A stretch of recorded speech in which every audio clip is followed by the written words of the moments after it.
تکبیر تشریق، اس کا حکم یہ ہے کہ 9 تاریخ ذی الحجہ کی 9 تاریخ کی فجر سے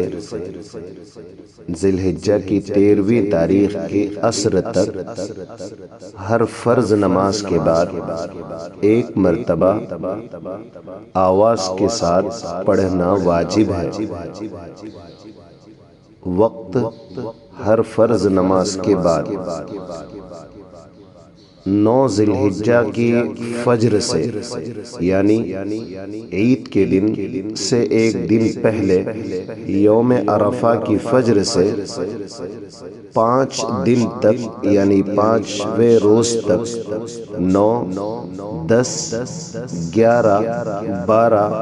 13ویں ذی الحجہ 13ویں تاریخ کی عصر کی نماز تک ہر فرض نماز کے بعد ایک مرتبہ پڑھنا واجب ہے۔ تکبیر تشریق کے الفاظ یہ ہیں: اللہ اکبر اللہ اکبر، لا الہ الا اللہ واللہ اکبر، اللہ اکبر وللہ الحمد۔ ایک مرتبہ الفاظ پھر دیکھ لیں: اللہ اکبر اللہ اکبر،